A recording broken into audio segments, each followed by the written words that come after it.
YouTube! Someone tried to scam me on TCGPlayer this weekend, but I am too smart, so I'm here to explain to you what that scam is and how to avoid it, how to not fall for it, because it's honestly happening so much these days, because technically the scam is not illegal. You cannot be banned on TCGPlayer for doing this, so people are going to keep running it back as long as it keeps working, and the way it'll keep working is that people are not aware of what's happening. So what is the scam? Step one, a seller will identify a very hype card that they want to acquire many copies of, but because it's so hype and so demand, none of the sellers are willing to let it go below market price. I'm going to use a card where it happened to me this weekend, the Bandai Card Fest Chicken Burger Luffy card. So this card, it's low supply. A lot of people have been having eyes on it recently, myself included, and I've been trying to buy cheap, attainable copies. And I see somebody list a copy at 40% below market. Last sold is near $140, and they list their copy at just over $100. Of course I'm going to make that purchase. A card listed that is in demand, hype 30% below market, anybody's going to make that purchase, right? Like that will sell quickly. And then what do you know? If you look at recent sales in the card, oh my God, the card's on a huge dump, right? Last sold is $140, now it's at $100. This works incredibly well for low supply cards because there's probably not going to be a new buyer who steps in again at $140. So for some period of time over the course of one day, a few days, or a week, that card's last sold price will show as $100. And as a result, this value will propagate to all the price checking apps and all the vendors and all the shows are going to think that card is $100,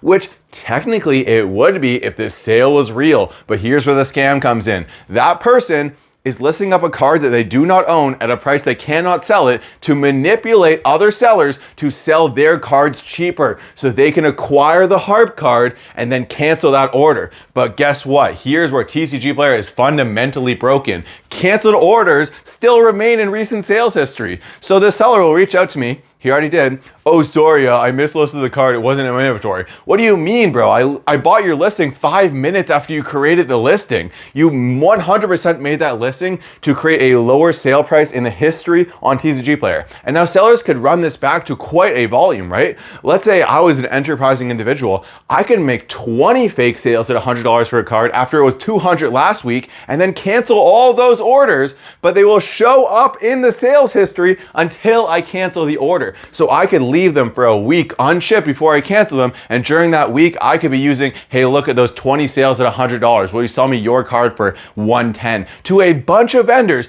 to deceive them, to scam them about the market price of that card, because they are using TCGPlayer as a point of reference, as the point of truth for what that's worth. And they're saying, oh look, well, I mean 20 other people did buy and sell the card at 100 this week. I guess just demand is down bad for this card. Okay, I'll take 110. But those vendors are being deceived because those are fake sales that were canceled and they're not real data. Until it's a confirmed sale, there should be a little asterisk besides it in the sales history. That would absolutely solve this, but I don't think they're going to change anytime soon. So I think people will continue to manipulate the market in this way.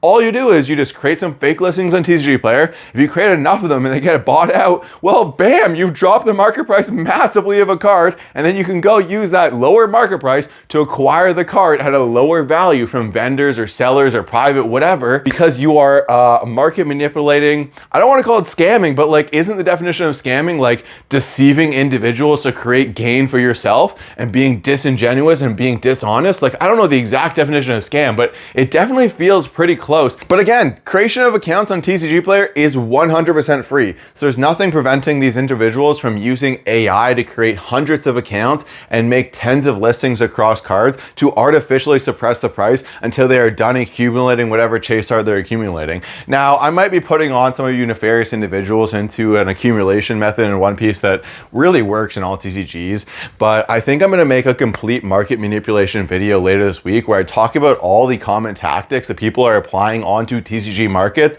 that are honestly banned methods in traditional markets. But TCGs is the Wild West. It's actually crazy out there. So anyways, YouTube, hit that follow button if you would like to see videos where I talk about more common scams, how to avoid them, and the reasoning behind why they're happening. Because that's the biggest thing to understanding scammers. You have to understand their motives to understand why they're doing it and how to avoid it. So the motive of this scam is somebody's trying to convince you to sell your hype chase cards below what they're worth, and then they're going to cancel those sales and the value will rocket back up, effectively robbing you of the actual value of your card if you were intending to sell it.